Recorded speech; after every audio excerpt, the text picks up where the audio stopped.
happens. anyone there? I'm gonna take everybody through this. I'll say hello. It's Chris. It's Tony, and Tony's in Kansas City. Scraby's here, and he's making life difficult for me. Wait. As the show gets underway, look, we sit here, we're talking. Get your life together, Scraby. Right. And this is no question. We're talking. We're going back and forth about Bryson DeChambeau at the Open today. We'll talk about what happened, but he and I are talking, and so the show Open is playing. But what's happened in the studio, Tony, is there's no sound in the studio, so I can't hear the commercials. Right, so I don't. Not true. It is totally true. The studio. It's totally true. There's sound in the studio whenever the mics are off.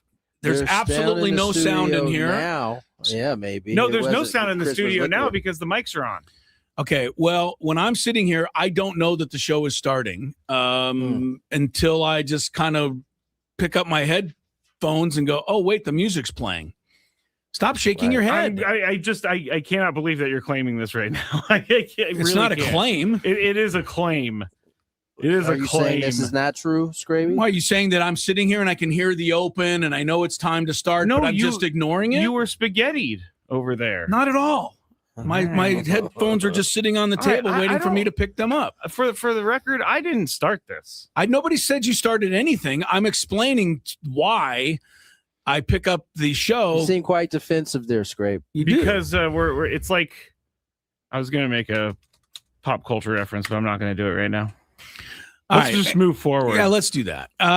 Because we've only got 2 hours, and I could probably argue with you for the whole 2 hours if need be.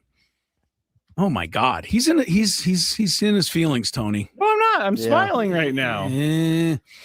Padres are 48-48 as they get set to take on the Royals tonight. Tony, how was the trip to Kansas City? How is the weather in Kansas City? It can be a little sticky this time of year. The trip was pretty straightforward. Actually, relatively quick. It went by quick, at least in my mind. And then got here at a decent time. Their number one pick, Zion Rose, was in the hotel lobby because I think he's getting ready to go through his physicals and being introduced and all that in this series this weekend. So, he met Manny Machado. He met AJ Preller. AJ Preller, was talking to his family. And so we get in at a decent hour, able to get some food, get to sleep at a decent hour.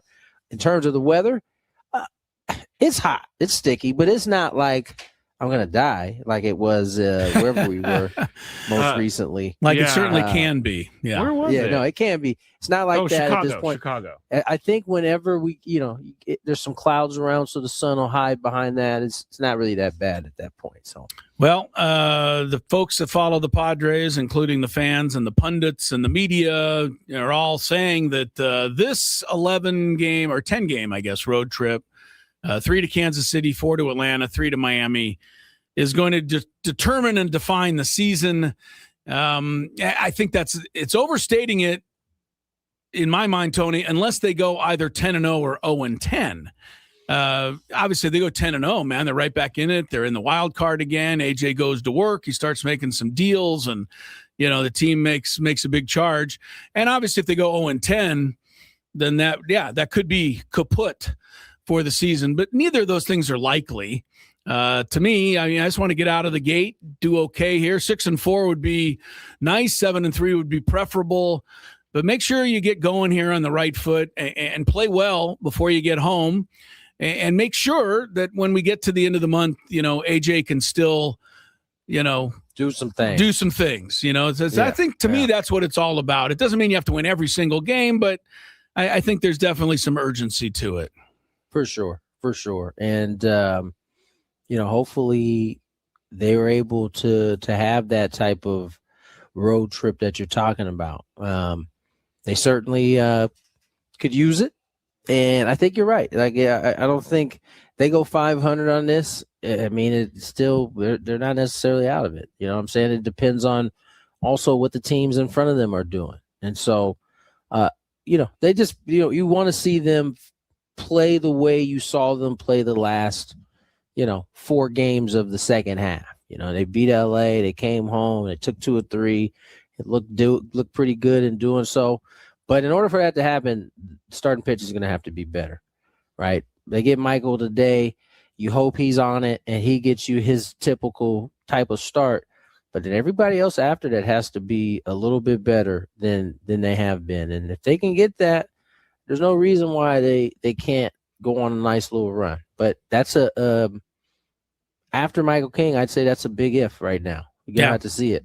Yeah, I don't think anybody's 100%, confident, with what's lined up after Michael. Yeah. And that's, Griffin Canning, Marquez Sunday, probably into J.P. Sears and Buehler in Atlanta. And at least until further notice, it doesn't look like any reinforcements are coming in. Again, AJ can make a move. I think he could even trade for a pitcher somewhere. But unless you're going to blow everything up and get Tariq Skubal, the kind of pitcher you're going to get, to me, would be similar to what the Brewers did, getting a Lance McCullers type of pitcher. There are going to be a few of those available. Yeah, shout out to the Brewers. My godson was traded in that move there, as he was the player on the Brewers side. Yes, we heard about that. I didn't know he was your godson, though. Yes, Jaden Fielder gets traded for a big leaguer. That's a big deal, man. It's a big deal. I didn't realize that. I didn't think the Brewers, had the okay to trade somebody named Fielder. That's a big name for the Brewers organization. But yeah, no, he's with the Astros. Now they don't. That's how much they care about that stuff. Hey, Prince, thanks for all you did. We're trading your son to the American League. Speaking of the American League, no word came down today from Major League Baseball that the Padres were going to be switched into the American League. And I know that seems absurd. It is absurd. But that would have been the best news of all heading into the second half of the season. Like if they could do something like that. Oh, like right now. Yes, right now. We're just going to, for the second half, we're putting the Padres in the American League, because if they did that, the Padres would actually be in the 6th playoff spot right now. But yeah, that's not going to happen, obviously. So, they have to deal with what they have to deal with, which is, having to catch 3 or 4 teams, pick up 3 or 4 games along the way. And it's going to take some good baseball to do that.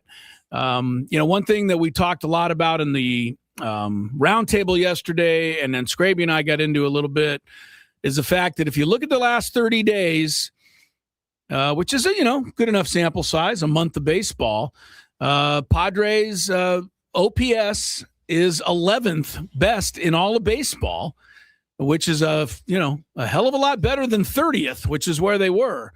So they are, doing some things offensively. Obviously, Manny kind of led the way. Fernando had said, no coincidence, right? You said it, Tony, whenever Manny goes. But the point is they're scoring enough. They're starting to hit a little bit. There are the odd nights where they just honestly roll over and you get frustrated watching it. But the offense, overall is better. But here's the cautionary part of that, though. Over the last month or 30 days where they have hit that well, their record is still 11-13. And the reason it is because the pitching has pitched to a 5.45 ERA, which is just not Padre-like at all. And that goes back to, A, the starters, and B, the fact that the bullpen is, taking on so many innings. So, there's a few things that are going to have to happen, but I guess the most obvious, Tony, is they're going to have to keep hitting and start pitching like we're used to the Padres pitching. Yep, without a doubt. I mean, that's where it really starts and ends, especially if the offense is going to be as good as it's been, or it trending in the direction it's trending in the last month. And as you said, it's not a coincidence that Manny has gotten going. You've seen the OPS for the team kind of pick up. He's on the heater, way better than he was a month ago, and I expect that to continue. But I genuinely think it could get absurd, one of those type of heater moments for him. So, but it won't matter if they don't pitch. So, yeah, they can score as many runs as they want, as we've seen them do, and it still be a close game. It handicaps you from a standpoint that you don't even get to use your best weapon, which is your bullpen. Yeah. And so, it's incumbent upon the starters outside of Michael King and including Michael King, that they just throw the ball better, especially to get going out of this second half. It is interesting, too, when you look at the last 2 wins over Toronto to close out the first half. The scores of those games were 8-7 and 5-4. Right. Like, that is not a typical Padres score. Like, normally you get 8, you're going to win comfortably. But they're not winning comfortably with 8 right now. So, yes, they can't afford. I go back to the game at Wrigley. They lost a 9-7 game. You go back to a game at Dodger Stadium. They blew the lead. They lost 12-7, right? They lost a game in Texas 9-7. This team can't score 7 and lose games like that going forward. So, yeah. All right. We do have a lineup for tonight's game. I'm curious to hear it because more than anything, I want to see if Campusano is back healthy and ready to play. So I'll turn it over to our official lineup guy over there. Oh, okay. You trust me for this, huh? No, wait a second. A second thought. Yeah, I'll do it. Yeah, wait. Just because you said that. No, I'm kidding. Go ahead. It'll be Fernando Tatis Jr. Leading off, he'll be in right field, Jackson Merrill. In center, Xander Bogaerts. At short, Manny Machado at third, Gavin Sheets in left, Ty France at first, Jake Cronenworth at second, Miguel Andujar is your designated hitter, and Luis Campusano behind the dish for the Padres. That is good. All right, so Campusano gets the call. Really, to me, the odd man out today is Sung Moon Song. Again, I think he's become a really valuable guy right now. But these, to me, what you just named off, Tony, on paper, in my mind, is the best 9 hitters they can present. I concur. Now if Samad Taylor comes back, I think, if he's swinging it the way he was, then maybe he mixes into that. But I think these are the best 9 hitters you have. Again, I think you're going to score some runs. You're facing your old guy, Seth Lugo there of the Royals, but we got to shut the other team down in order to start making up some ground. All right, we are underway. 2 hours together today before we go to Sam Levitt's pregame show. We have a good interview with Kyle Hart coming up. The Padre reliever. I thought it was really interesting, a lot of the things he talked about. And I'll broach it before the interview. We also have a Daily Gambit and a Big Five. And the World Cup final is Sunday, so we have that to look forward to. Yeah, there's going to be some weather issues. So yes, which we will talk about in the Big Five. I can just tell you, do not miss that. Well, the weather team's on it, Chris, so. The weather team. The weather team is on it. If you don't know what that means, which you shouldn't, make sure you don't miss the Big Five. The weather team. Yeah.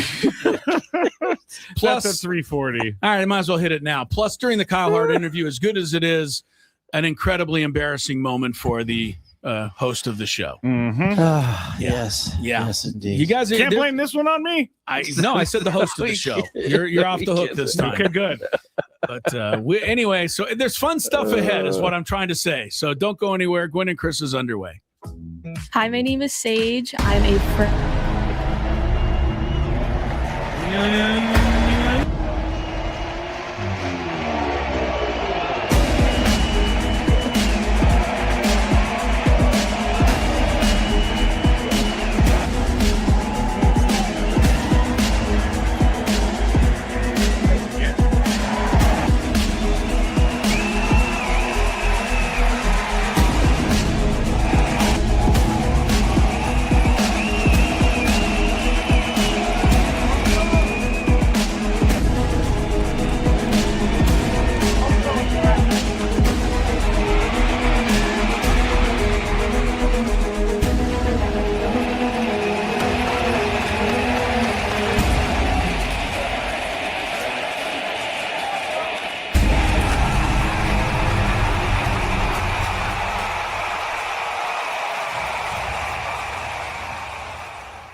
we're underway.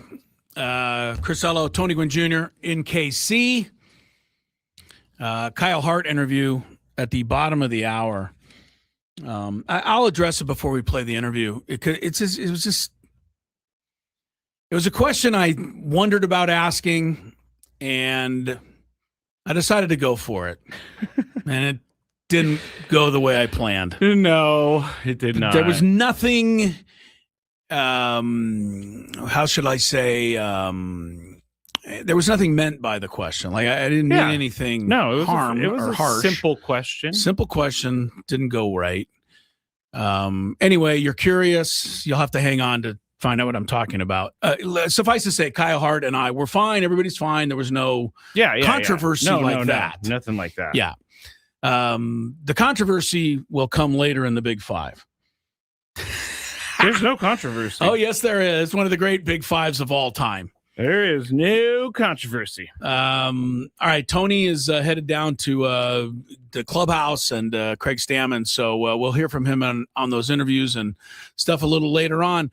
But Scraby, you and I can definitely talk about what happened today out at Royal Birkdale Golf Club. Yes, in Southport, England. It is kind of crazy. It is, and first let's give you the news of the day. Right, Lucas Herbert, Brit.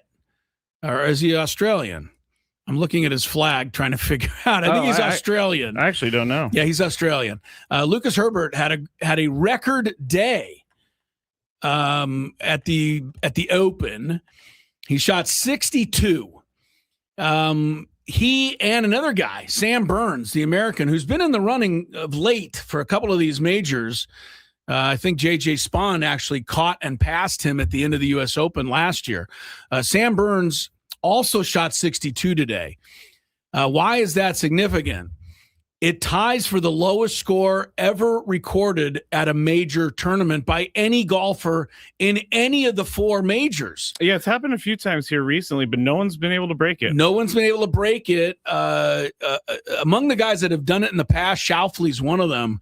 But like Tiger Woods, not on that list. I don't even think Nicklaus is on that list. Shooting a 62 at a major. Let me see. You have to look it up, but they said only 5 or 6 guys have ever done it.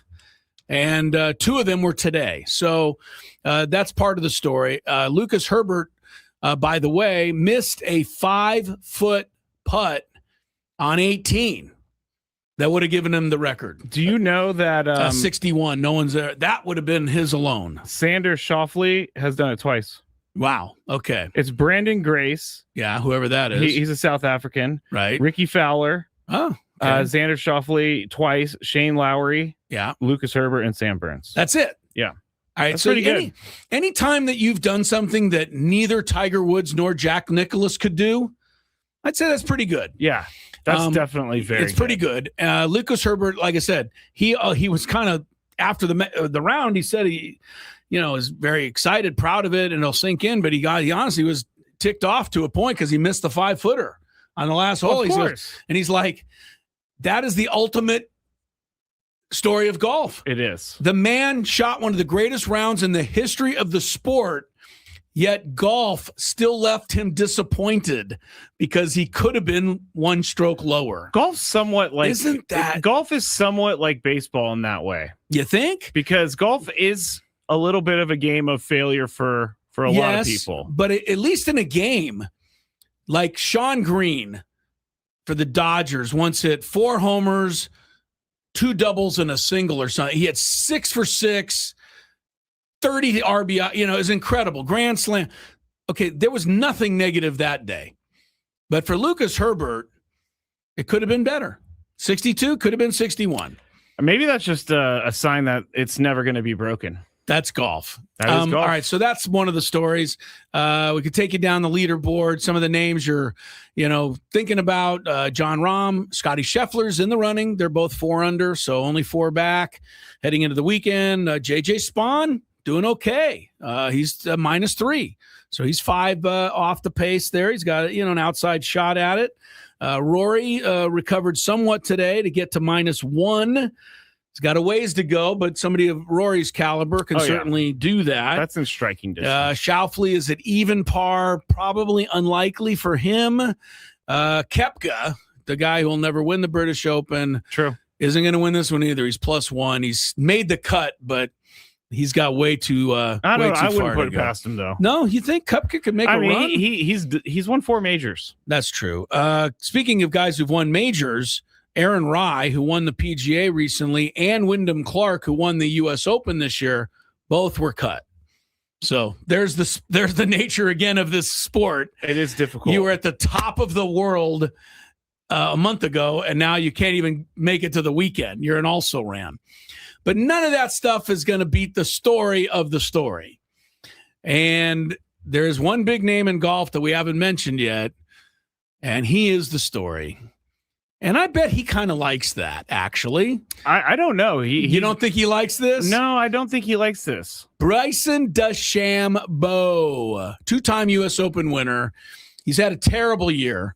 He's missed the cut in all 3 majors, but he was on fire today. He shot a 66, or so he thought. Yeah. And he came into the clubhouse at 7 under par, 1 shot off the lead. And all of this after, Nick Faldo is a pretty big name in British golf. We think he's a big name here, but in British golf, he's like exalted, he's right? English. Isn't he been knighted? I think he might be knighted. He's been knighted, yeah. So, I mean, Nick Faldo's a big deal. And Nick Faldo's just been ripping Bryson DeChambeau. He doesn't understand the game. He doesn't play any strategy. This was the wrong week for him to do that. Yeah, the weather is great. Taking out, DeChambeau, and the guy doesn't have a clue out there. And DeChambeau's been like sticking it, to Nick Faldo because he is 1 shot off the lead. And then he comes in the clubhouse and he finds out that apparently on the 5th hole, his ball was in the rough. He'll explain it better, okay. But he stepped on some grass behind the ball.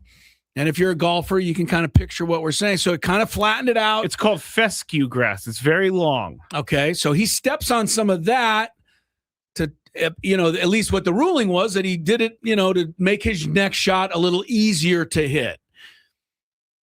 So they gave him, after the round, a 2-stroke penalty for that. Yeah, they were talking about this entire round, apparently. And so he goes from 7 under and 1 shot back to 5 under, which is not out of the tournament. But Bryson DeChambeau, not exactly thrilled. And apparently, according to what we're seeing here on Golf Channel right now, he has not determined whether he will come back and even play for the weekend. Well, they've removed that. Protest. They've removed that tag, and I can't find it anywhere online, so I have no idea what they're talking about there. We might learn something later, but as of right now, I cannot confirm that. Can you imagine? He's like, I'm 3 off the lead, but you guys wronged me, so I'm going home. You know what? If anyone would do that, it is Bryson DeChambeau. He's the one guy that would do that. Yeah. So here, the thing is when you're in the fescue grass, you're in a hazard almost because it's not anywhere close to the fairway. He hit a waiver right, and drive. Your ball's way down in there. It's really let's be honest. Any one of us would have to pick it up and move it somewhere else. I would try. I've tried to hit out of that stuff before, and it hurts your wrists. Yeah, you're not going to go that. anywhere. Yeah. So what he did was, and I really, truly don't even think that he was trying to improve his lie. Yes, it doesn't seem like he was intentionally cheating, but that doesn't matter in golf. No, because he stepped on the grass behind his ball, and he put that grass down, which will give his club a better attacking angle. And it will have nothing in between the club face and the ball. Oh, without question. And that's one of the biggest things about the fescue. When you hit it in the fescue, you're not hitting the ball. You're hitting the grass. That then hits the ball. You can understand why he was penalized in that sense, because he was certainly giving himself an advantage. But I think his point is, A, I didn't even know, or B, I have to put my foot somewhere, and it just so happened to be there. I can see his argument, but it was a penalty. Yeah, well, it was. In my opinion. That's what they called. Should they have rung him up right then and there so he knew? Yes, as soon as possible. Yeah, but they didn't. So he played the whole round. If we were following the score on here, he was 7 under. So nobody knew. They've done this before. It's happened before where they come back and they say, hey, we made a ruling on this. And we may find out later that they told him, hey, we're going to have to look at this and you might be penalized later for it. I don't know because, but nobody knew. because the official scoreboard had him at 7 under when the round was over. Oh, totally. So no one was in on this. To me, it's a little bit, although crazy. But if the 49ers were playing the Rams, and after the game, somebody said, the touchdown that Ayuk scored in the second quarter, actually his toe was on the line. We looked at it again, and we're going to have to take that off the board. Yeah. Like, that wouldn't happen. No, it wouldn't. You'd have to decide then and there. You can't rule 3 hours later on it. Oh, you can. That's golf has been doing this its entire history. Then golf's got to figure that out. Oh, I don't think that's so. right. I really don't. I wouldn't be surprised if they told him, we may assess a penalty after the round. Well, we may find out more, but I'm just going to go one further on this, and then we'll see what happens. But let's say this was Sunday. Okay. And the same thing happened on the 5th hole, and we didn't know about it. No one really talked. TV coverage is on the 5th hole. You don't have as many cameramen, whatever the thing was. And they play the whole tournament, and they get to the end, and DeChambeau walks up 18 at -9, and his partner's in second place -8. And DeChambeau makes the putt, and they cheer and they run out and they congratulate him. And they, pick up the claret jug. I know where you're going with this, but I don't think that would happen. You're going to tell me he gets back into the clubhouse and they say, sorry, you lost. No, I don't think that would happen. I think they would have to speed up the decision. Yeah. But since they had time and they wanted to make the right decision. Okay. This is this is like I'm sure Charlie Hoffman would set us straight and say, hey, this is what you got to do, et cetera, et cetera. But I think you can see my point. If he played the whole round on a Sunday and the scoreboard had his name at the top and he sinks the final putt, and then, as would happen today, he comes off and they take 2 strokes away, you'd have a crazy situation there. You can't do that. They wouldn't do that. Not on a final day. Not on a final day, not with a guy who's possibly in contention. I will say, at least in my mind, I'm trying off the top of my head, there is one other sport that I can think of that you could win, and after the actual competition is over, you could lose. But that's horse racing. You could win a race. The jockey on the other horse could file an inquiry, say that during the race you cut him off or something, and then they would look at it after the race, but within 3 or 4 minutes, and they'd say, yeah, the horse is disqualified. So you could actually cross the line, raise your hand, hey, we won, and actually not. See, that's even crazier to me. Why? There's gambling in there. There's money, a lot of money. But that's the thing. But you can't cheat during the race. What would they do? Disqualify the horse during the middle of the race? Yeah, but what if my bet won and then you change my bet? Well, you lost. You don't win. That's even crazier to me. You're not. That's you're not a horse race player. I'm not. If you play the horses, you do not go get your money until they blink the word official up on the board, because something like this could happen. Then that's the rule. Then that's fine. And then I understand that. It's an inquiry, and it's. I love the fancy words for Well, it's what they put up there, inquiry, and then you're sweating it out because your horse won, and they're about to take it away from you. We have a couple people on the chat saying in auto racing it does happen, and that's true. Oh, that's right. I remember. Yeah. Okay, very good. Auto racing. They can inspect the car after and realize they can take you down. It was false. Yeah. But I think, anyway, this is a crazy thing that happened today. I think, but we'll see. Yes, DeChambeau hopefully will the discretion will be better here, and he'll go, hey, I'm going to certainly play. He's in the running. He's still got a great chance to win. But right now, it's Lucas Herbert -8, Cameron Young, Ryan Gerard, Jackson Suber, they're -6. Sam Burns, Siwoo Kim, and Bryson DeChambeau -5. I'm actually going to tune in this weekend. I'd probably tune in anyway, but I'm telling you right now, I'm rooting for Bryson. I want him to stick it to these guys, and I know he wants to stick it to them badly. Bryson DeChambeau. I can't. He's the perfect. I like watching him play golf, but he's that guy. He's the absolute perfect evil foil for this. He's the guy who's like, I have to eat 1/8 of my sandwich on the first hole. Crazy. I have to eat 1/8 of it on the second hole. Yeah, that's stupid. But in this case, he's got a chance to foil, because in Southport, England at Royal Birkdale. Yes. You know they're a little snooty there. I am not going to make that claim. I am not going to make that claim. Well, you know, right? You just kind of can sense it. So I would love to see DeChambeau come trudging through there and walk out of there with the trophy at the end. Definitely not going to make that claim. All right. Kyle Hart interview is next. And it gets a little controversy attached to this interview, although Kyle Hart is really a tremendously good guy. We really enjoyed our visit. But anyway, we'll explain what happened and you'll hear it. And anyway, don't go anywhere.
we didn't get to see Sam 11. Where did he go? Did he just You're go not going to see him today either.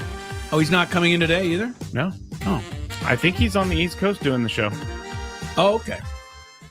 But he'll be heard from. He will be heard from, yeah. He's I was going to say, working. it's like you go to the All-Star break and Sam goes AWOL. No, he went back home, he told me, and he spent some time with family and things like that. So good for him. But we'll hear him on the pregame? Yes. Anyway, all right, that's coming up in 90 minutes. Kyle Hart, our Friar Friday interview. And before you say to yourself, I don't know much about Kyle Hart, blah, blah, blah. All right, first of all, really smart and really very pleasant guy to talk to. Definitely. Has a really good story.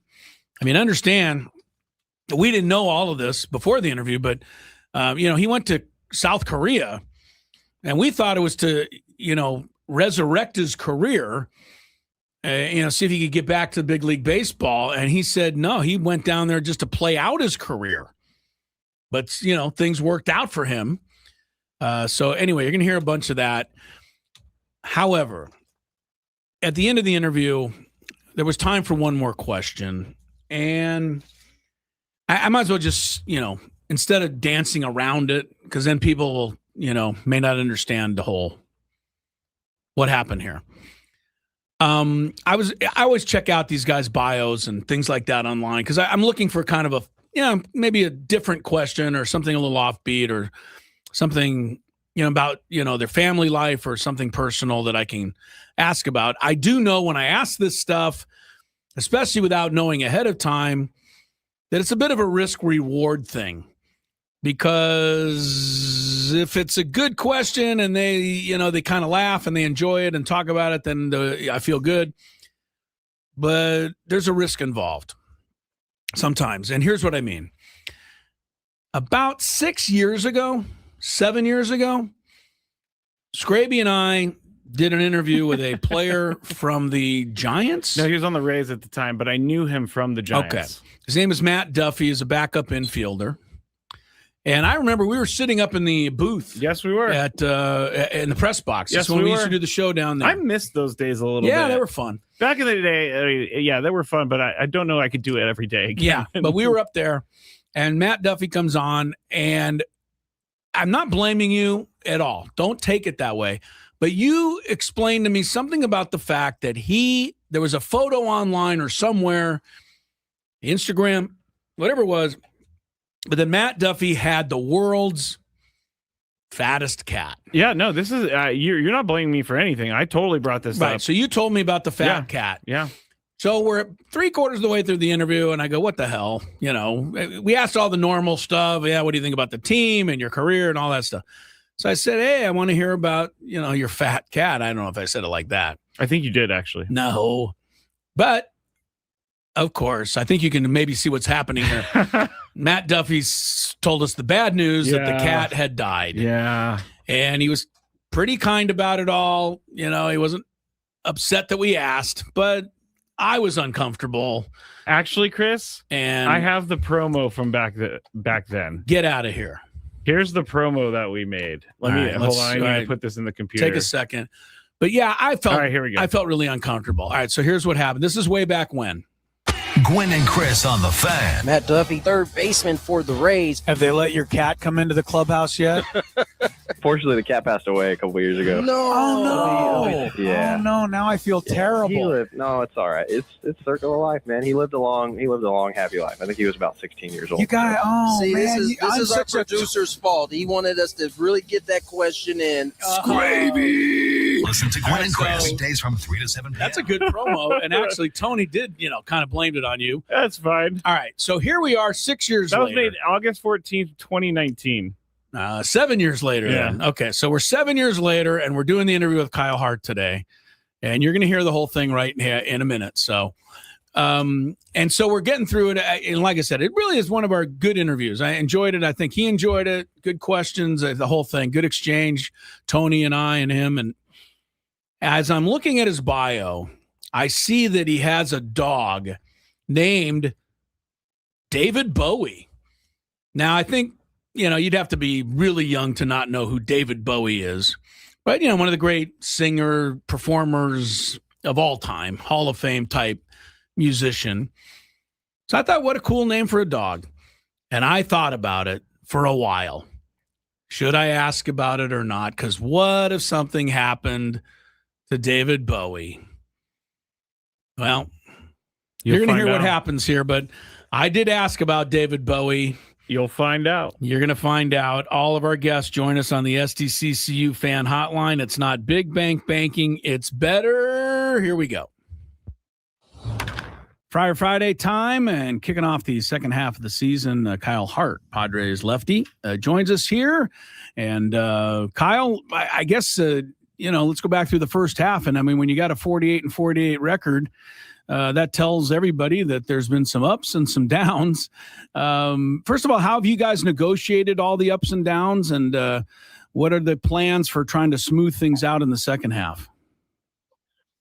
Yeah, I think, we have a very veteran clubhouse, which when you do have those ups and downs, like I know guys like myself kind of lean into those more veteran players. I think one of the strengths of our team is not panicking, not overreacting, and just doing the work. And I know that's kind of cliche. I know the fans have probably heard that more than they like to hear, but also that's the kind of attitude that leads to, rattling off seven of 8, 8 of 10, those kind of stretches. So we definitely have our work cut out for us to start the second half here with some really good competition on a long road trip. But I think we're looking forward to, kind of picking up where we left off those last couple games at home against Toronto. Kyle, given that, this team, and as you just kind of went through, kind of navigates these situations really game by game, on the outside, it certainly seems like there's some importance to this road trip. How is this particular road trip with the competition you mentioned? How is it viewed in the clubhouse? Yeah, I mean, it's not like we sit around and talk about like, hey guys, we should really try to win tonight. I think everybody has that understanding of, coming in off of the break, like ready to work. We know what's at stake, but we also know what we're capable of when we put it all together. I think, that down stretch that we had towards the end of the first half was like when we hit, we didn't pitch. And when we pitched, we didn't hit. It's like right. Those things kind of just even out and regress to the mean a little bit. Like we could be in a really good spot here in a few weeks. But it all starts tonight. We got Michael going. He's been throwing the ball really well, and we're looking to kind of get it rolling behind him. Kyle Hart is with us. And Kyle, I imagine that you don't take it for granted, right, that you're in Kansas City to start the second half of the season. I bring that up because it probably is preferable to you than, say, being in Changwon and getting ready for, a game with the NC Dinos. Not that you didn't embrace that opportunity. It helped you get back to the big leagues. But, I think you probably, above a lot of other guys, never take this for granted, the opportunity and what this is all about, and never lose sight of, what it is you're lucky enough to do. I think that's actually a really good point, but not a lot of people have mentioned that to me. And I've thought about that quite a bit because to be honest with you, I really was just going over to South Korea to finish out my career initially. And in all honesty, like that was the expectation for me, was to go over there and enjoy playing the game for a couple of years. And luckily I was able to pick some things up and obviously have made some pretty serious improvements that have led me to lengthening my career. So every day that I wake up, even those days that I was in AAA, like I don't take those for granted because there's so many amazing players in this game, guys that I've played with and guys that I see coming up like that are unbelievable players. So any chance I get to put on a uniform at this point, it's house money. And that, I think that's really helped me kind of, regenerate some love and respect for what we get to do every day. A wonderful perspective there. Kyle Hart joining us here on Friar Friday. And Kyle, let's talk a little bit about your role. It's changed from last year to this year. You've been asked to shoulder the load a little bit more and really in support of the bullpen and being able to give them some length. Just talk about the difference, coming in the spring last year, coming in this year, kind of, getting through that earlier portion when you were down in AAA and then really coming up and throwing the ball well. Just talk a little bit about maybe a mindset shift or just embracing the new role as it is. Yeah, I think it's interesting because obviously, like, we know as a bullpen unit, like, when everybody's fresh and if we have a 2 or 3 or 4 run lead, like, we know where we're going, right? We know who's going in.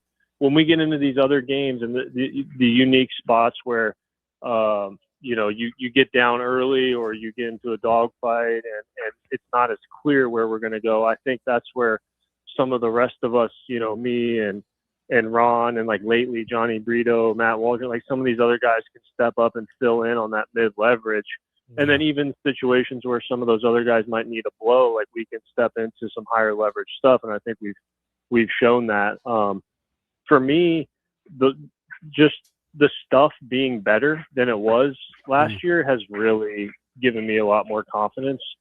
And whether it's right or not, just being able to attack guys with that stuff. And I think last year I felt like I had to be a little more perfect, and this year I'm able to just go out there and look the batter up and say, like, here's what I got, hit it. And I think that's helped me find some consistency. Kyle Hart is with us, Padres in Kansas City tonight. Excited about the start of the second half of the season. Just for the average fan, Kyle, I'm curious, how does it work? I think we know, but take us to a third inning, fourth inning in a ball game, and the phones ring in the bullpen, and how does it work? I mean, somebody look your way? Coach says, "Hey, get up." Somebody says, "Okay, well, sit back down, but be ready. You may get up again." How does that all actually transpire for those of us who probably never really thought that through?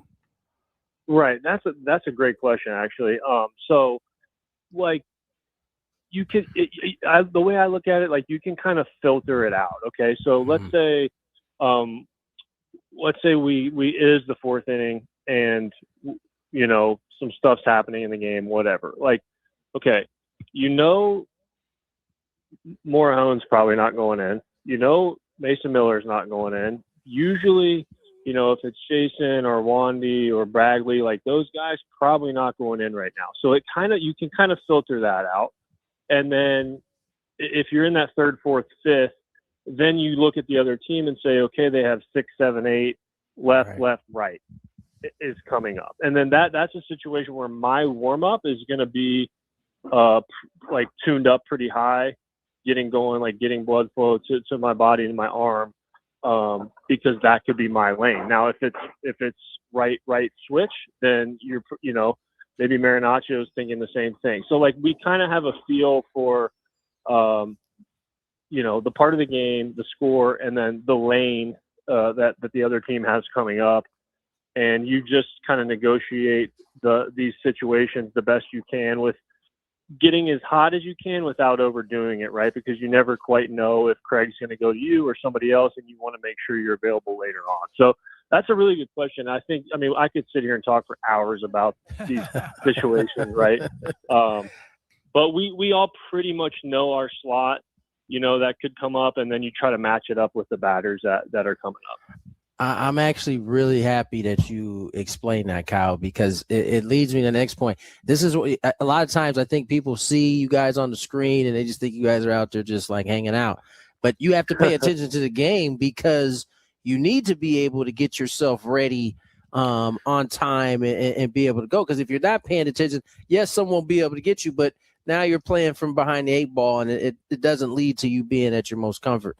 Kyle Hart joining us here. And Kyle, I want to talk to you a little bit about the stuff you mentioned. You said it's just been better this year. I mean, it's amazing to me in today's game how you can, have an off season and actually be able to improve your stuff in the way that you can nowadays. Just talk a little bit about that improved stuff and how that came about, from last year to this year. Yeah, I think it all started last spring training when the pitching department brought some stuff to my attention, mostly like mobility things that I was struggling with and that I wasn't able to get accomplished during my throw, is what I would call it. So when I actually would throw the ball, I was really lacking in some hip and middle back stuff. And it took me all of last year to figure out what the hell they were talking about. Wow. And that's seriously, like, it took me so long. I had been doing these things incorrectly for so many years, right? Think about all the throws that I had done poorly. And essentially it clicked in AAA at one point, and then started to get better in September. And obviously, like, we were trying to clinch the playoffs, and I'm right there in the middle of it, and you're like making mechanical changes. It was rather hectic. Right. And then to your point, like, going into this off season and then spring training, like, I knew exactly what I had to do to program and get my, trick my mind into breaking these bad habits and into these good ones. And I think what we're seeing, with the velo jump and stuff, is just a continuation of that programming. And to be fair, like, some days it's there, and then some days it's kind of there, so I'm still, like, really, really, it's really delicate for me, and it's something that I really have to work hard on, but I'm overall pretty pleased with it. Hey, look, the bottom line is, I don't care what anybody says, Kyle Hart is a member of the best bullpen in Major League Baseball. And, we're looking forward to seeing what you guys do in the second half. I'm going to slip one more question in. Appreciate the time. And if this is off base, then blame your Wikipedia page writer. But I got to ask about your dog named David Bowie. Oh, man. Your Hall of Fame, greatest, one of the great singers, but I wouldn't think necessarily from your era. Okay, so let me preface this with David Bowie is no longer with us. Oh no! He passed pretty young. Actually, it was rather sad. But he was a fantastic dog.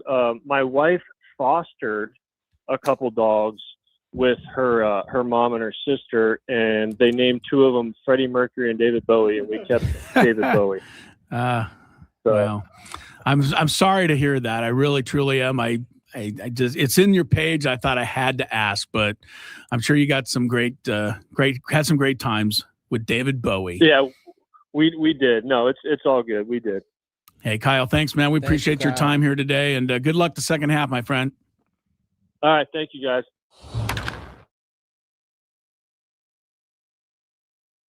All right, this time it's my fault, Chris. Oh, so we were talking again, and I couldn't hear what was happening in the studio. This time it was my fault. I completely forgot. Yeah, we were just again. We were just chatting, going back and forth. All right. So anyway, you heard the end of the interview. Look, I was very sorry to hear about the passing of David Bowie, Kyle Hart's dog. Sounded like his wife is just wonderful. She went out and rescued those dogs. Please rescue dogs. They definitely appreciate their lives after you. But I thought it'd be, I thought it'd be an interesting story that, he had a dog named David Bowie. Oh, it was an interesting story. Well, it would have been. Yeah, it just didn't come out as interesting as the way I wanted to. I think it's notice okay. I didn't ask about the other dog when he mentioned Freddie Mercury. I thought I'd just leave well enough alone. The funny thing was that when we were done with the interview, all three of us talked, and I'll put that out. You should play some of that or put it out. But Tony said you are from hereby forbidden to ever ask another athlete about their dog. Oh, 100%. So it's great. Yeah. Now I'm not the only one on the show. Hey, we all. It took 8 years, but we did it. They have erasers on pencils. That's the reason. Daily Gambit, man, how I've missed you. There are games to talk about when we come back, and in the second hour, a really good Big Five also.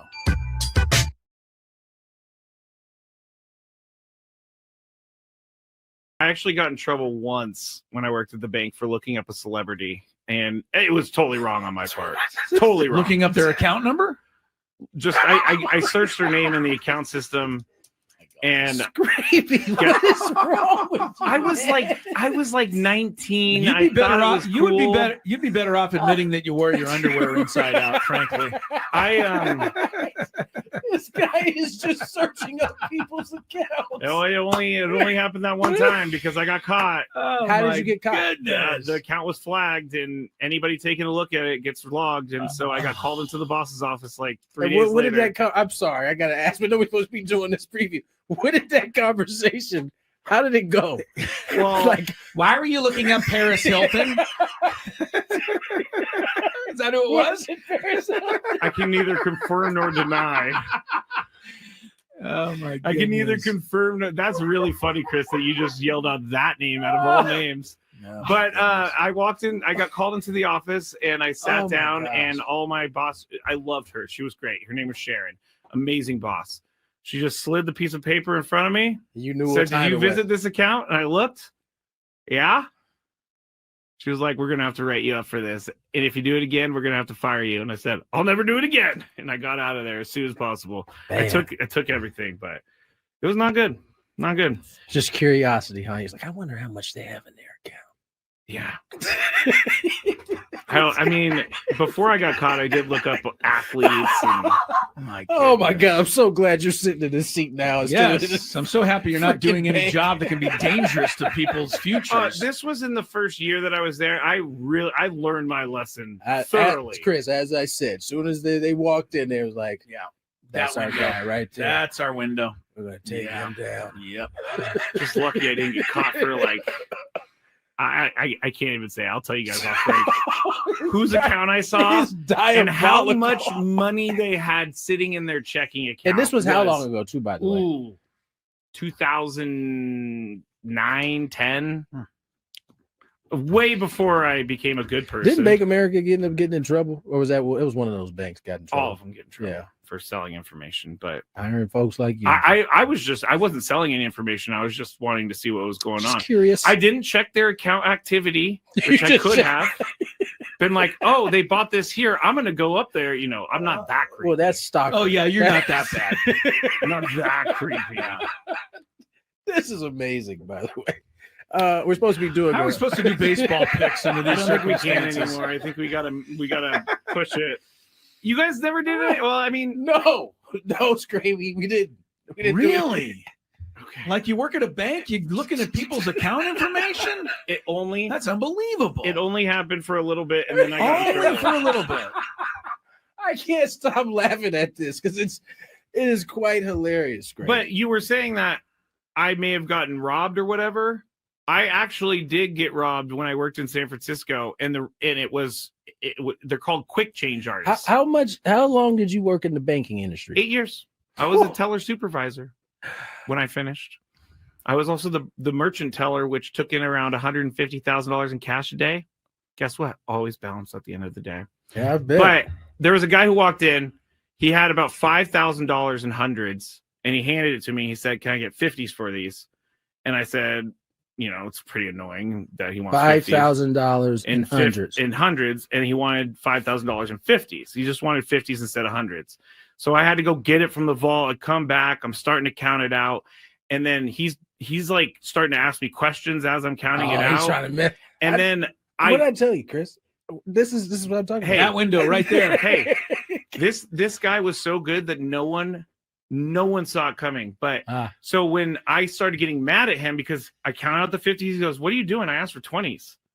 And I'm like, "What? You did not ask for 20s. You asked for 50s, bro." Yeah. I had to go to the vault to get those 50s. And as I was getting all mad and talking to my boss, he took the cash off the counter and put it into this folder that he had on the thing that The original 5,000 in hundreds. yeah, well, he kept going like that. And then I was so mad, I just grabbed it and I threw it in my drawer. And then he was like, "You know what? I'm out of here." And he walked out. And How then at much the end did of the he get from day, you? $3,000. He got an extra 3 on you. $3,000. Yeah, he got See, $3,000. The thing about criminals like that, they can sniff out a mark really. I'm easy. not a mark. You are 1,000%. I a was mark. actually the bank's dog. They got you for 3 extra. All right, dog lover Chris Ello here, and Scraby over there, and Tony in Kansas City. I'm a dog lover too. Yeah, you are a dog lover. Thank you. I'm like still shaking, that I Chris, it's okay. He threw took that it out in there. stride. He did take it in stride. If someone were to ask me, it's not someone's. If you're saying you learned it on Wikipedia, it's not your responsibility. Right. I did to know tell he him passed that. I away. said, look, I'm looking on Wikipedia, so if something's wrong, it's whoever wrote this' fault. If someone told me, I'd be like, you know what? This is a great time to talk about how great my dog Lucky was. Well, and then I'll cry. I think David Bowie was probably a great dog.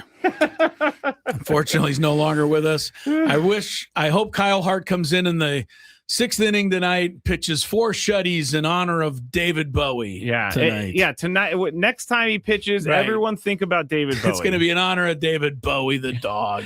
I wish he could get like a patch or something. All right. Now we're getting crazy.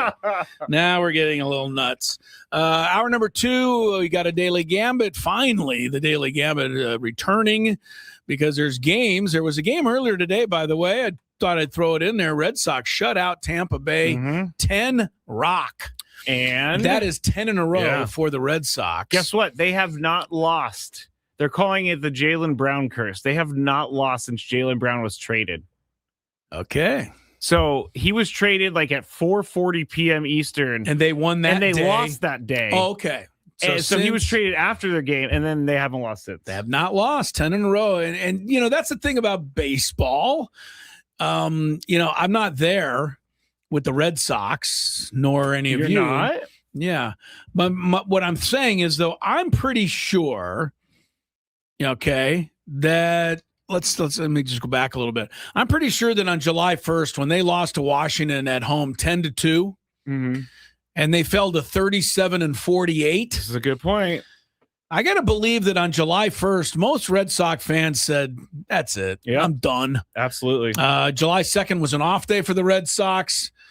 Pretty sure everybody, went swimming in the Charles River and said, call it a season, and while you're at it, fire, the fire GM, everybody, and, get new ownership.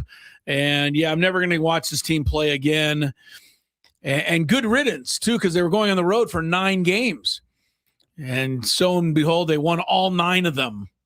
And now they're 47-48.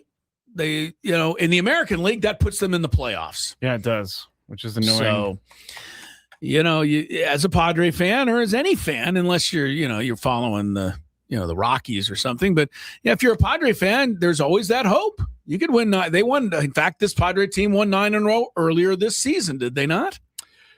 I think it was 8, but Okay. They won a bunch of games in a row for sure. And that seems like a much different team. It does. I mean, even Ramon Laureano was on that team, and who else was on that team? I almost brought it up in the roundtable yesterday, but I thought they wouldn't get it. What? But another player on that team that won 8 in a row was the great Nick Castellanos. That's true. Things have gone south ever since we let Nick go. I just want you to know. I mean, it's the curse of Nick Castellanos. Someone on the chat, this is actually very sad, but he's trying to make you feel better. Don't beat yourself up, Chris. I followed up on a sales call and asked for the husband on the phone, and the wife had to tell me he passed away a week ago. She started bawling, and that one hurt. Yeah, those are tough. That is very tough.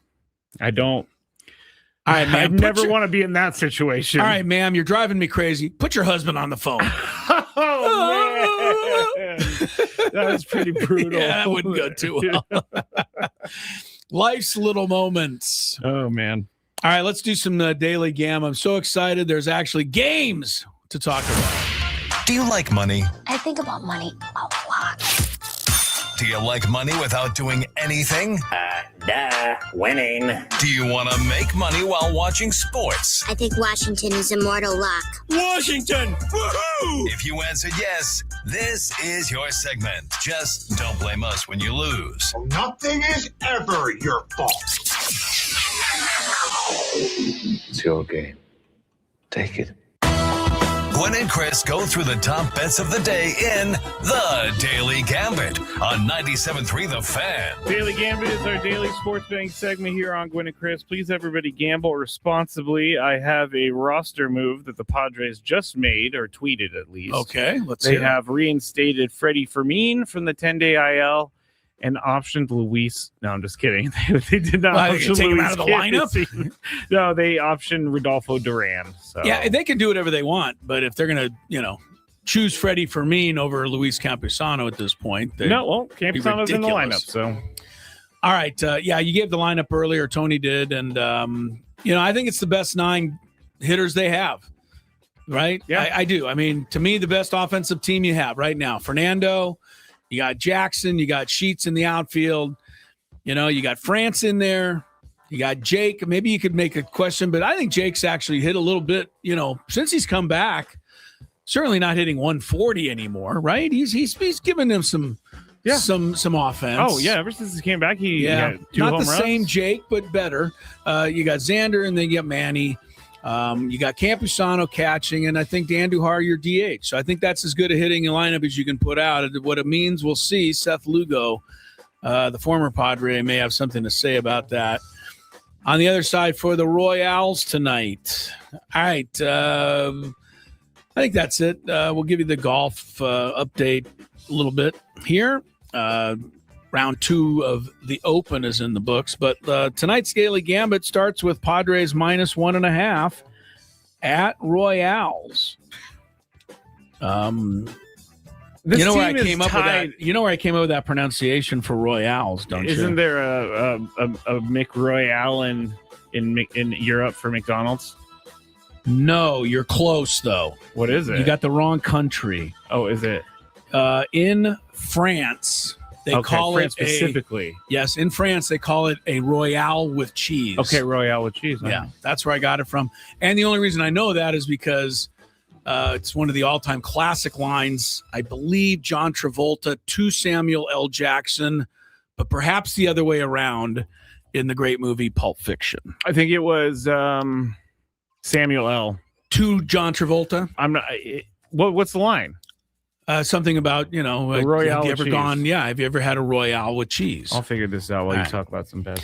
Anyway, who are you betting on, the Padres or the Royales with cheese? Well, 1.5 as delicious runs. as the Royales with cheese sound, the Royals are tied for. They have the lowest winning percentage in baseball right now. Yes, they have a worse record than the Rockies. I think they're tied with the Angels at the break for the worst record in baseball. I'm going to take logic. They've been a really big disappointment, frankly. Huge disappointment. Yeah.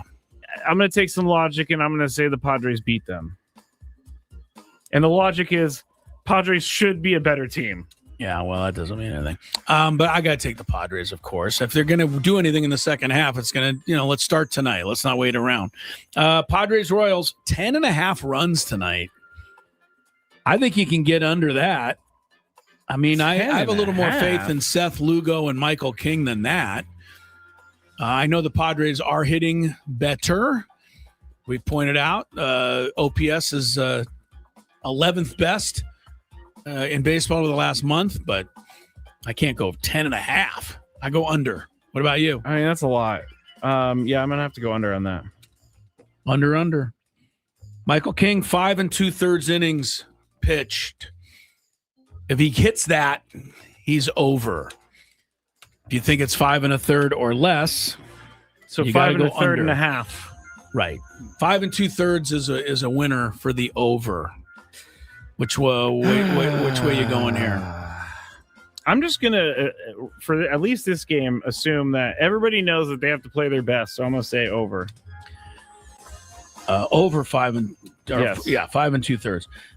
It's not only a bet; it's a necessity. Yeah, it is. Because if he doesn't pitch 6 innings, and you got to use 3 relievers tonight, they're in trouble. Yeah, what's going to happen the rest of the weekend? They're in trouble.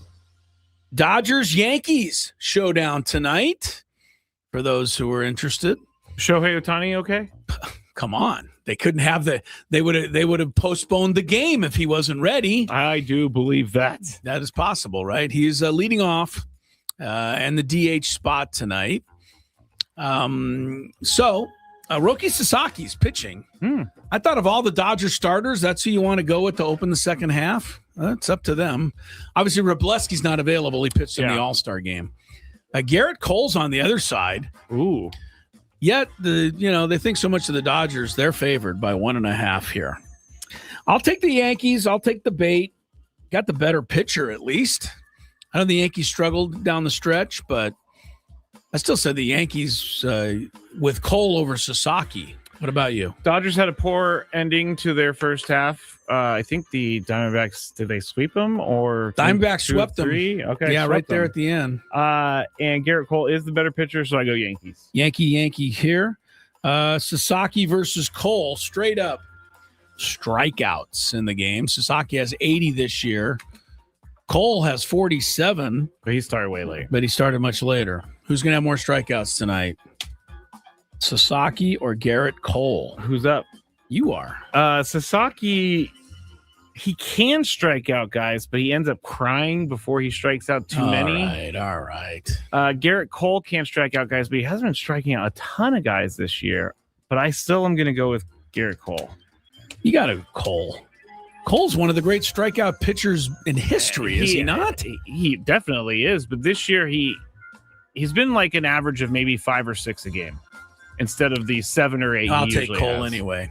By the way, it's not totally fair. I mean, I know Roki Sasaki cried one time, and now we're gonna, call him on it for the rest of his life. There's a reason for that. But I mean, I'm saying but.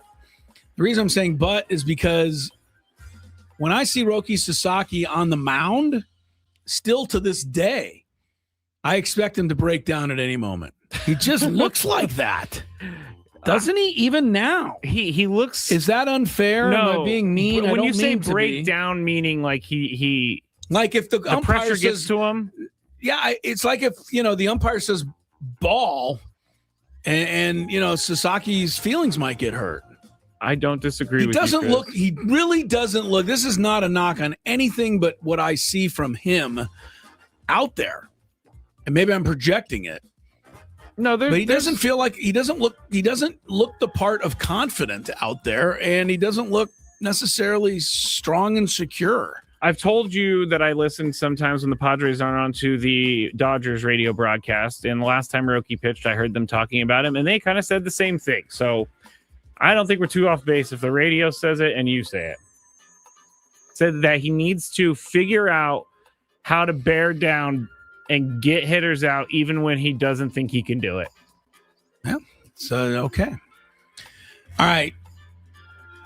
Do I have any more baseball? Yeah. So Ohtani versus Ben Rice. Runs, hits, RBIs. Add them up. They're both DHing tonight. For fun, I'll take Ben Rice. Don't know a lot about this guy other than he's, I think his OPS is as good as, if not better than Ohtani's. He's had an incredible year. Yeah, I'm going to go Ben Rice because Ohtani's knees hurt. Yeah, right. Ohtani's playing half speed. All right, we'll try it again with the Indiana Fever. Caitlin Clark, can they get through a game without any controversy? No. Now, you blamed it on me yesterday because I'm talking about the controversy and saying that I'm the one now that's out of control. I wasn't specifically saying you, but I was saying you are talking about the thing that you don't want people to talk about. Yes, but I can't help it when they don't call a foul and Caitlin Clark loses her bleep. She did. I will give you that because I've been disagreeing with you on her reactions, but she definitely lost her mind. To me, she escalated that situation. It was not a good one. Yeah. Should it have been a foul? For her. No question. Yeah. I also think she's just extremely frustrated getting hit to the ground and getting kneed in the leg. And yeah, but fairly or unfairly, she's just slight of build. I mean, it's basketball. True. You're going to get bumped. You're going to get, you go to the rim, you're going to get hit sometimes. You're going to have to take some of that. You think Muggsy Bogues was? I think Muggsy took a lot of those hits, and he got backed up and he ran down the court. He did. All right. That said, Indiana minus 8.5 at home over a really bad Seattle team. I just know Seattle's lost like almost every game. It's not much of a recommendation to pick Seattle, is it? You know what? I'll go with Seattle. You're going to go with Why Seattle Why on not? away, plus 8.5. You going Fever? No. I'm agreeing with you. How's that? Oh, that's kind of crazy. All right, we're going a little long. We got to pick the World Cup match, though, Sunday. Spain, -1, Argentina. I heard an incredible stat about Argentina. There's a lot of them. They have not lost yet in the tournament. They also have not gone to penalty kicks yet. So they've won every game straight up, whatever, or tied. I think or in the first round they tied with a couple. However, despite the fact they have not lost, they've yet to lead after 90 minutes in any game they've played. That is so when you get to the end of the real game, they are not winning, but they find a way after that, as they did the other day against England. I have no real dog in this fight, but I'm going to take Argentina because I think Messi winning it is better than anything I can think of for Spain. But everything's been told that Spain's just the superior squad. Who are you taking? So you took Argentina. But I get +1. I'm going to go Spain, but did you see so there's a player on Spain, I can't remember his name. Okay. But he was in a photo shoot with Messi when Messi was 20. But so how old was this guy? Like an infant. 3? Like an infant. Okay. Yeah, but Messi was like it was a picture of him bathing the child. Okay, that's I'm not kidding, Chris. Yeah. Here, I just pulled it up. Here. So here's the picture, Chris, of Messi, and everybody can just say Messi picture, but him as a 20-year-old bathing the kid that he's playing against. He's playing against that kid. Yes, his name is Lamine Yamal. So can we just ask one last uncomfortable question? I have no idea why they did this. Yeah, why is he bathing him? I don't know. I guess there was some sort of the photographer was paid to do some sort of thing with other soccer players, and Messi was a part of it when he was 20 years old. But they had him bathe someone's random child. I don't know. I guess it's not random because the guy is now playing against Messi in the World Cup. So that is kind of crazy. The whole situation's crazy. It's a little uncomfortable. It's very uncomfortable. Over under 2.5 goals, real quick. I'll say under. Argentina wins 1-0. Argentina. It's scoreless until the 91st minute, and then of course, Messi does a bicycle kick from the corner, and it banks in. So you go under. I'm going under. I'm going to go over. Spain is hard to score against. Yeah. They've only given up 1 goal the whole tournament. Yep. All right, there's our Daily Gambit. We have some prizes to give away when we come back. Alice Cooper tickets. Tell you I can get in on those. We'll hear from the manager, Craig Stammen, ahead of tonight's game in Kansas City. Stick around.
day. It's 10:29 in Portugal. It's somewhere. It's 10:29. Yeah, but not here.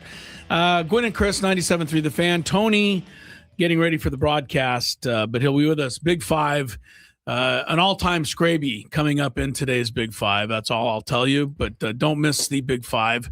After the bottom of this hour, Pirates Guardians today postponed for poor air quality. Uh-oh. That leads us to where you are going to be hilarious later in the Big Five.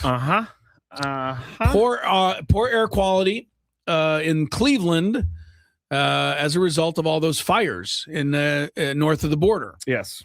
And that has actually put a little doubt into the World Cup final Sunday in New York, or has it? We will discuss, and you guys will laugh. Yes. I'm telling you in advance, you will laugh. All right, we told you this the other day. So if you were paying a little attention, it was kind of a quickie, kind of an aside. But if you heard it, you'll know it and you'll remember it and you'll call in and you'll win. 833-288-0973. First person with the correct answer to this question is going to get to see Alice Cooper playing at the Cal Coast Credit Union Open Air Amphitheater on November 17th. Tickets at Ticketmaster.com. Hopefully he doesn't play that creepy song we listened to yesterday. What was that, Frankenstein something? Yeah, that was a little weird. Hope he doesn't bring too many snakes up on stage with him. Alice was, I think, famous for that as well. No. Never understood that. So let's do that. We'll take a quick timeout, and then we got Stammen we'll hear from, and then our Big Five. So it's still ahead, but first... Oh, the question. Yeah, I was going to say, are we doing the question now? That would have thrown everything into chaos. Oh, someone already called. I'm sorry. Yeah, we're going to have to hang up on somebody we haven't even asked the question yet. Yeah, Scraby's a stickler for that. The question is, what Major League Baseball team originally drafted future Hall of Famer Todd Helton? What Major League Baseball team originally drafted future Hall of Famer Todd Helton? All right. I said it the other day. So if you heard it or you'll look it up, and either way, somebody's going to go see Alice Cooper, and we'll come back. Ben and Woods on the Fan.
Top of the hour, Sammy Levitt, Padre pregame, 5 o'clock, Padres Royals. Kicking off the second half. Gwynn and Chris, 97.3 The Fan. Big Five coming your way shortly. But Craig Stammen, manager of the San Diego Padres, was on the radio this morning. I bet it was a big deal for him to spend a little quality time with Ben and Woods. I'm sure he's like, right. Managers around this time of the season, don't really want to talk. Can you to see anyone. him waking up in the palatial suite that he has in Kansas City or whatever, and going, 9:05 my time. Hey, what's time up? for me to be on Ben and Woods. I don't think any manager wants to Craig, do that. you coming down for breakfast? Hell no. I got to do Ben and Woods. I actually think that maybe Craig Stammen does enjoy it a little bit. I think he enjoys it as much as any manager could enjoy doing weekly, hits on the radio. All right, so we've talked about Padres got to continue hitting better. They obviously need better starting pitching and everything else they probably need. How about Craig Stammen? Ben Woods asked him what he can do better in the second half. I think, our offense hasn't hit very well. We're last in the league in a lot of categories. We've hit better here lately. I think how we played those last two games where we played a little bit of small ball, we had some big ball, hit with runners in scoring position, stole some bases that helped us win that last game. It's how can we be a complete offense, and how can I manage the game that way and, get the players to play with that type of attitude and that type of energy that is always coming back. It's always, even if we get down or someone hits a 3-run homer, we're fighting back. We're scratching for every run that we can create. I think that's when our offense is at the best and when our team's at the best. And I think me being able to, present that message to the players, continually remind them, continually push them for a little bit extra, a little bit more, not to give in to the, length of the season, not to give in to, us having a couple of tough games or a couple of tough innings, but to constantly keep pushing and finish strong. So, that's what I'm kind of looking for too on the offensive side. And then on the pitching side too, is how can we be, a little bit more decisive with the decision making on when to take guys out and when to leave them in and, what are those right situations. So we've got a lot of good pitchers. We got guys in a lot of different roles. How can we use them strategically? How can we use Mason Miller and Adrian Morhone, and hopefully we get back Jeremiah Estrada, and how can we use that bullpen to our advantage the best in the second half? I think that's all stuff Craig Stammen's just been getting better and better at. Doesn't mean every decision has been perfect. True. But I guarantee you, Dave Roberts makes the wrong pitching change often, just like a lot of these guys. Yeah, I'm glad that he knows what he wants to work on. That's always a good thing. All right, Padres Royals soon. We got our big five. Our winner of the Todd Helton question was Noel. All right, Noel. Yes, Noel. Who's on it? Padres. Believe it or not, we're the first team ever to draft Todd Helton. They drafted him out of high school. He said, He went and played quarterback at the University of Tennessee with Peyton Manning before he became a Rockies Hall of Famer. Also, Padres manager Craig Stammen joined Ben Woods for the management report presented by SDCCU. It's not big bank banking, it's better. That's what I meant. Let's do our big five now.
Not all good right now. Oh, definitely not. But they did find out it was just in the Midwest. It was in those states. So that's why I asked if you had. But Chris is looking at me like he doesn't know. But there's a major parasite or something out there. And it was making people have explosive bathroom problems. And it was really bad. So they were telling people not to eat lettuce in the entire country. Don't eat lettuce. But they found out it was Taco Bell's in the Midwest. So we're safe, Chris. We're safe. Okay. Well, there's probably a good reason I didn't pay much attention to it because it's only in the Midwest. Well, no, they just found that out today. They were concerned that it was countrywide. Anyway, Chris does not care for my story, Tony. Number 5. No, I just worried maybe that's what happened to Luis Campusano last game. He ate something. Taco Bell, and he said he had abdomen problems. That is true. Remember, he just needed two. I don't know. All right. Let's get to the actual Big Five today. And just trying to solve some of these pressing issues. We have to laugh in a time like anyway. Importance of this road trip. We've talked about it, and we've all said that this is a pretty important road trip. But my question for you guys, and Chris, I will ask you first, is this a make or break road trip for the Padres? Well, it seems like it is, but, it is if they go 2-8, then it's a break. If it's 8-2, it might be a make because, that'll probably, to me, it'll get them right back in the hunt to where AJ can, hopefully do some work and help improve this roster.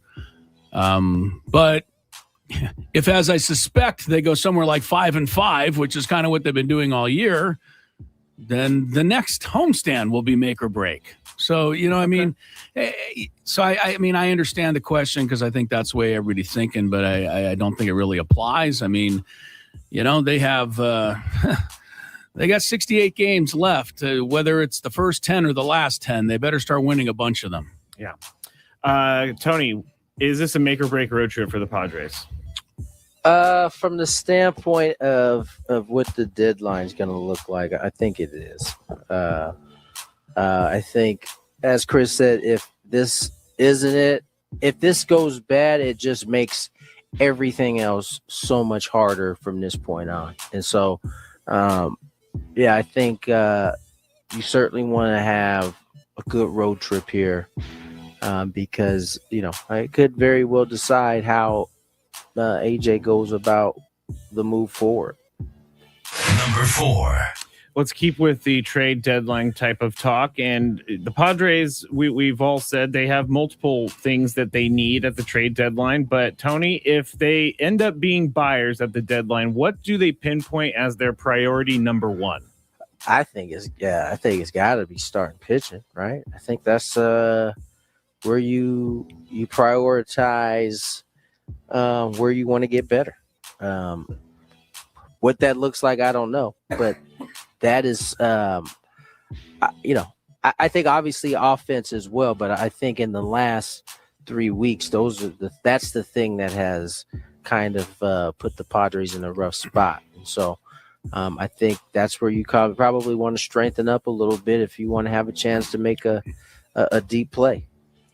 Chris, what do you think they'll pinpoint as priority numero uno if they're buyers? Well, based on the last 30 days, it's clearly starting pitching. I think, it's been actually, we've tried to point it out that the last 30 days, they're actually 11th best in baseball in OPS, right? So for the season, they're last, but for the last 30 days, they're 11th. So the hitting, does seem to be, starting to do some things that put them in a position to win ball games.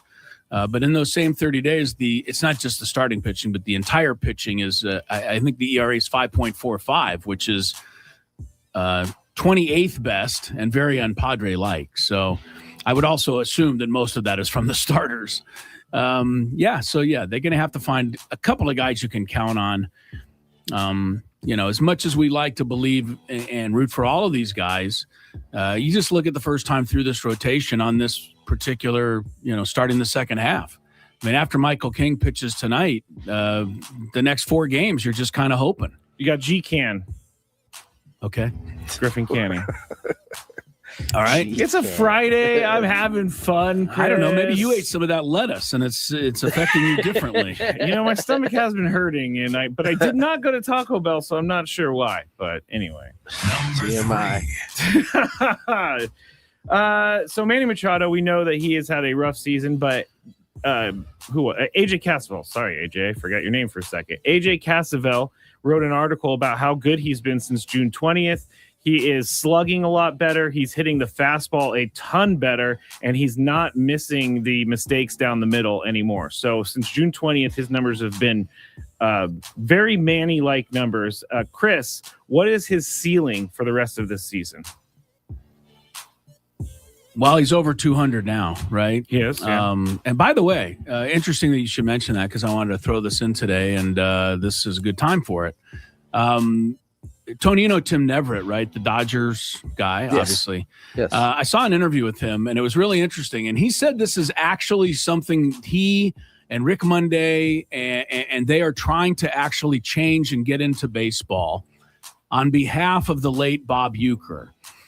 And what they're trying to get changed, and so I'm throwing it out there from our angle because I want to get the word out. It's always been called the Mendoza line, hitting 200. Can you get over the Mendoza line? That referred to a player named Mario Mendoza, infielder back in the day. But Mario Mendoza's career batting average is actually 215. Ooh, so move. Hang on. Okay. Hang on. Okay. Just be calm. I told you I was excited today. Be calm. I was excited about this conversation. Okay. Here's the point, though. Before he passed, Tim Neverett had a lot of discussions with the great Bob Uecker. Bob Uecker's career batting average was exactly 200. Ooh. Sorry. Tim Neverett and them said to Bob Uecker, we would like to get this changed and make it the Uecker line and Bob Uecker said, absolutely. I wish they would do it. So there you go. I think the word's out. I think we should try and do this. Wouldn't that be better to be trying to get over the Uecker line? Am I allowed to speak now? No. Tony, what do you think? I knew that was going to happen. I mean, yeah, I'm all for it. I think Uecker deserves that right? that right. Yeah, so I think if everybody starts talking about it, maybe I'm sure Tim Neverett and them have a more powerful voice in baseball than I do. But does Mario Mendoza not like that they call it? I have no Mendoza idea. Line? I have no idea. I would think that's not a great way to be remembered, but at the it's same too time, bad you are for remembered. him. Yeah, whether he likes it or not, he's remembered for it. But yeah, I think Uecker. Although, this is perfectly suits Uecker. This is what Uecker's all about. Yeah, this is the perfect. mediocrity as a player. Yeah. So anyway, Manny Machado's ceiling. But yes, it should be the Uecker line. He's over the Uecker line, so I'm happy with that. But let's get to 230 and get over the 100 RBIs.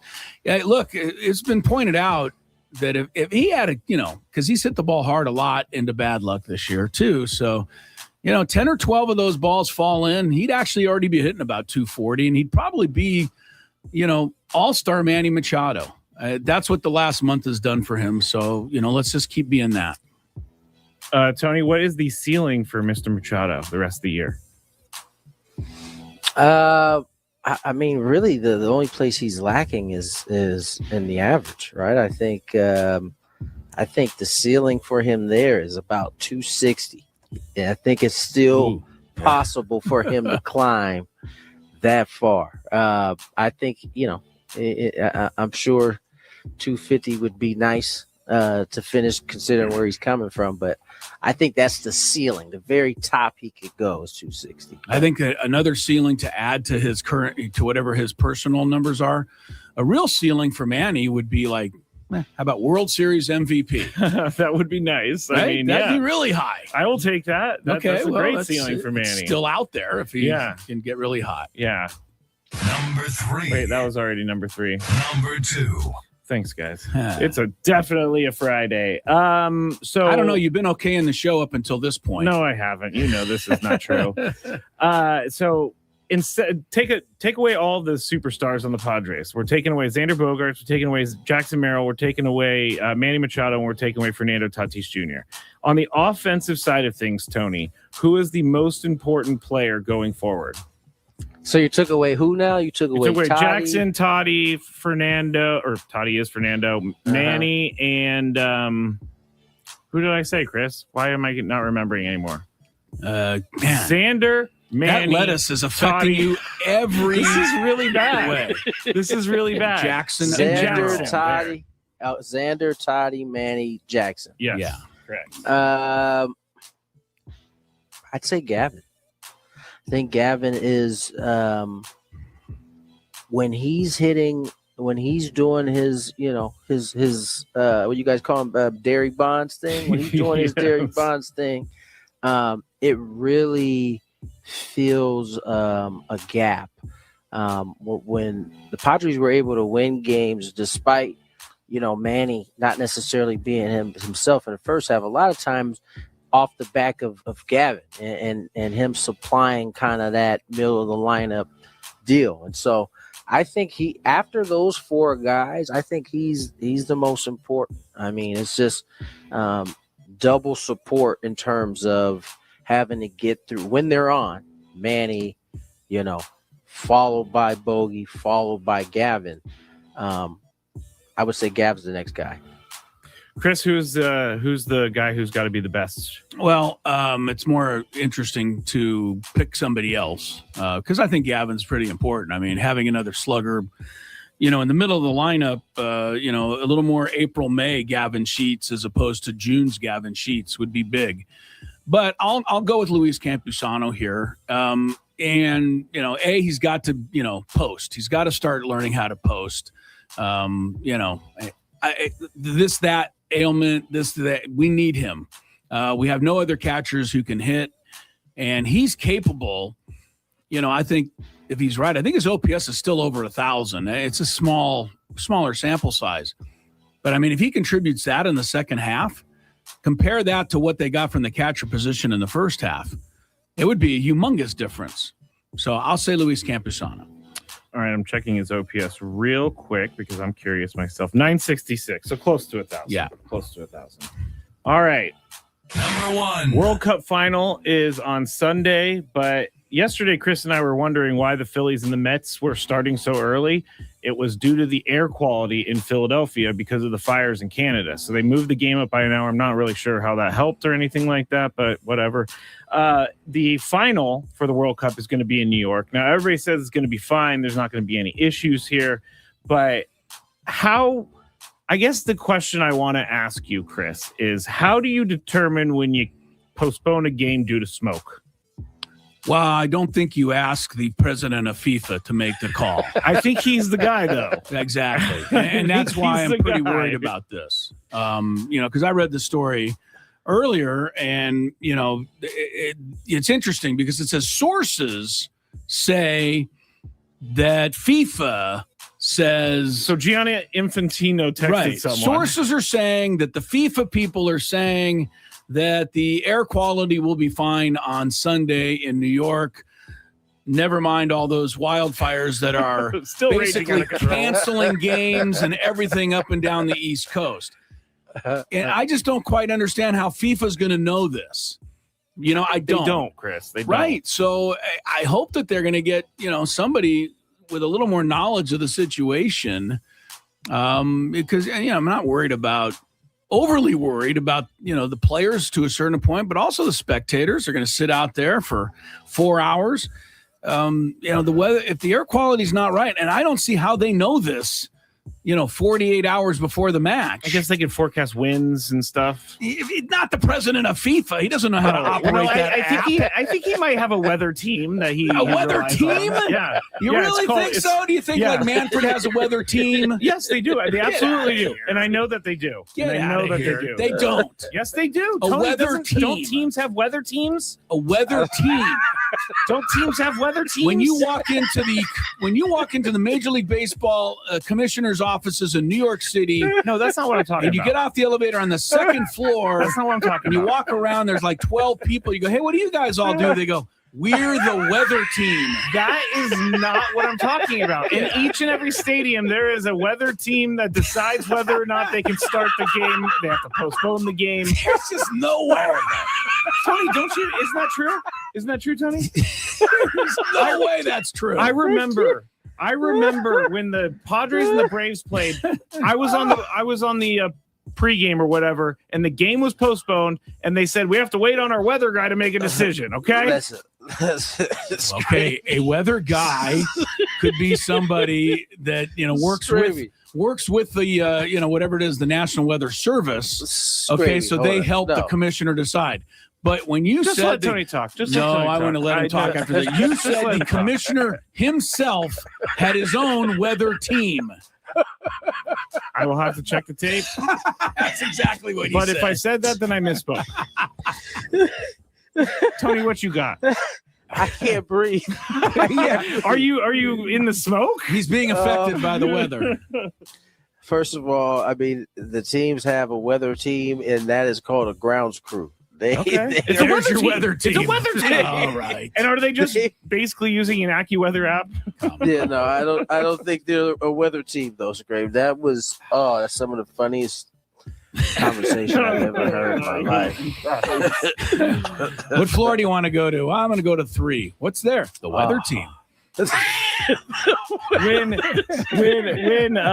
listeners tell me I'm annoying, is this one of those moments? No, this is why you're hired right here. This is why you make the money you do right here. These contributions are priceless. They really are. Do I even need Tony? Let's go back to the soccer. When do they decide that smoke is too much? Tony? When they check in with their weather team, I guess. I mean, I don't know at this point. I'm gonna Google this. Does FIFA have a weather team?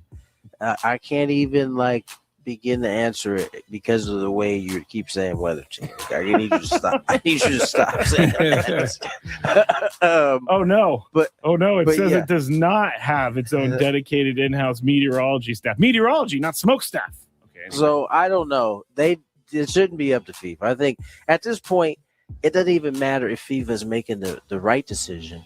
No one's going to believe them at this point. Yeah, that's right. So their credibility is kind of shot at this point. So no matter what they do, people are going to be like, I wonder what's behind this decision. I mean, Messi have lungs of gold or something? Well, this is a game I'll never forget, but I know the NFL, I believe it was the NFL, right? It wasn't anybody who that ran the Chiefs or the Dolphins, but right, the NFL said, yes, we're going to play this playoff game, despite the fact that people are going to die that sit in the stadium. They didn't say it, but that's what happened. I still blame the people. I still blame the people who went to the game and did not wear enough clothes. Okay? Well then, are you going to blame the people who go Sunday in New York and don't bring the proper gas mask? I mean, what are you going to do? That would be a look. I think. What would I do? I mean, those people are taking the risk of going there and sitting in the smoke. Also, you're also exposed to it regardless. All right, so FIFA should just make the announcement: we're playing the game, and if you come to the game to watch it, do so at your own risk. Right. I mean, that's not a good look either. Didn't the Chargers have to move a game due to wildfires? They had to many go to years Phoenix. ago. They went to Arizona, and that's the smart thing to do. I get it. The NFL makes smart decisions. FIFA does not make smart decisions. Well, the NFL doesn't always make smart decisions. They did play the Chief-Dolphin game. And I loved it. All right. I think that's it for the Big Five today. How do you know you didn't rent I don't know that you didn't rent Peacock to watch it, so you probably I didn't rent it because I was already a subscriber, so I was already a sucker. All right.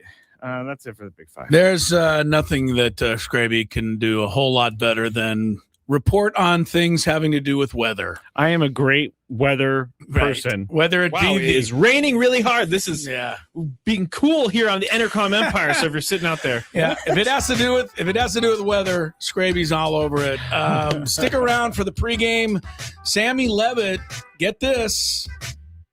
I'm not joking. It's got really good news. Really good. About Musgrove and Pavetta. Really good. We listened to it. It's good. It's good. So, hopefully it's the start of good things in the second half. Padres Royals coming up. Stick around. We'll see you Monday. Right back here at 2 o'clock on Gwynn and Chris. Adios.